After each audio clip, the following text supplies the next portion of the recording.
Welcome to Montessori. You are now on the channel of a Montessori broadcaster. We greet all our viewers with love, respect and peace. Thank you in advance for liking and subscribing. A special appreciation for our returning subscribers, and a huge thanks to new subscribers. Grab your coffee, tea, or whatever is your fancy. Because now it is going to get interesting.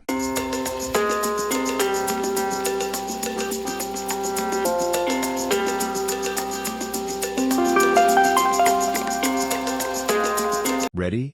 So, what is our topic? History of the U.S. Montessori Movement Part 4, The Educational Establishment Bites Back. This series is currently very popular, thanks to your support. As we stated in our previous video, Montessori's visits to the USA sent excitement about her educational method into the stratosphere. However, the crescendo of Montessori exuberance in the USA would not go unattested. Vested interests in the educational establishment reacted to defend their turf, with great initial success. Leading the onslaught was Professor Kilpatrick of the Columbia University's Teachers College. It is interesting to note that at the time progressive theories of education dominated the university teacher training programs, and that the heaviest attack on Montessori had come from such progressives. The interesting thing to note is that Montessori's method itself definitely fell into the category of progressive education. Kilpatrick felt that he was defending the views of mainly John Dewey, the foremost educational theorist in the U.S. at the time. Interestingly, Kilpatrick had visited Montessori's school in Rome and had an interview with her while there. Kilpatrick's main criticisms can be listed as follows. Number 1. Many of her techniques and theories were outdated. Number 2. He was dismissive of teaching children reading and writing before the age of 6. Number 3. Her academic expectations for infants and toddlers were unrealistically high. Number 4.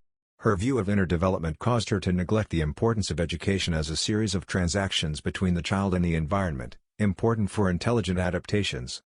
Number 5.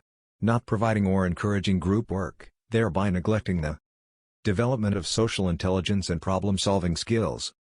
Number 6. He was critical of the Montessori materials as too narrow and limited, and removed from the child's social needs. Number 7. Children's creativity and imagination were not sufficiently stimulated. Number 8. The activities of practical life were useful, but not in the way they were conceived by Montessori. Number 9. He rejected the usefulness of sensory education. This negative critique had the effect of smashing the Montessori movement in the U.S., and insulating the formal teacher training establishment from Montessori's influence. His critique consolidated the dominance of the views of John Dewey, himself, and other progressives on the U.S. educational scene. The establishment got a respite, a moment to breathe again. And during this period of a few decades, the quality of education in the U.S. practically collapsed. During this period, the Montessori movement went into a downward spiral in the U.S. In the decades following their hack job on the Montessori method, what were the results of the progressives in the school benches? Has Professor Killjoy been vindicated? Definitely not, as we can see from the writings of Lillard, a leading Montessorian whom we discussed in previous videos. In 1972, in a book titled Montessori, A Modern Approach, Paula Polk Lillard wrote, and we summarize. America was a disenchanted land educationally in the late 1950s. The results of the education system were alarmingly poor. After 12 years of schooling, a significant number of students could not read beyond the most rudimentary level. School dropout rates were very high. High-functioning students were stultified because they were forced to play the game. It was the time when Sputnik soared across the American skies, heading for space to rocket the US's great nemesis, the Soviet Union, into space history. Americans were aghast. How did they fall behind? One of the areas that were brought into sharp focus was the education system. What kind of students has the U.S. been producing?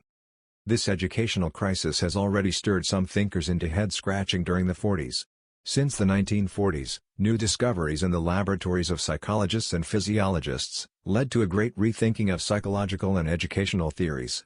To quote Lillard, these discoveries began to substantiate, one after the other, the very Montessori theories and practices that had been so dissonant with previously accepted educational and psychological theories. End quote. Lillard goes into extensive details about how the developments in psychology, educational theory and science have been vindicating the Montessori method from various sides. By the mid-50s, progressive education was on the decline in the U.S., as stated by Gudick, a writer we also mentioned in a previous video. Maria Montessori has been having the last laugh ever since. Professor Killjoy accused Montessori of being behind the times, yet that accusation pointed directly at himself and his tribe. In fact, this discussion shows that Montessori had in fact been far in advance of her time, and we do not hesitate to state that future developments will uncover Montessori truths that are still hidden to science, psychology, and educational theory even today. This is in fact a great shame on the world of academia. Have they been sleeping? Sadly, this is what they tend to do until someone from outside looks in and shakes them by the shoulders. Their first reaction is generally to bite, scratch and claw. And they initially get away with it as they are carried by the media and other powers that be. But in the end the truth always wins. It was Montessori herself who stated that the world of science was lagging behind the educational needs of the child. And the world of pedagogy still lags behind Montessori. The Montessori method has been vindicated. Despite the critique of Professor Killjoy having been superseded by scientific research, parental stubbornness, and the excellent results of genuine Montessori schools, his critique played a vital role in educational history in general, and the history of the Montessori movement in particular. He defended what he stood for and thereby allowed for the crystallization of ideas that could be tested over time. This was a challenge to the Montessori movement, which it answered resoundingly. What Kilpatrick can be blamed for was closing his mind to new knowledge and for the smug hubris he displayed throughout this discourse. And so, we have come to the end of the fourth video in our series on the history of the Montessori movement in the U.S. If you enjoyed it, please support our channel by subscribing and hitting the like button. Your opinions are important to us. So, let us know what you think of this video by passing us a comment if you wish. Look out for our next video in this popular series. And, thank you very much.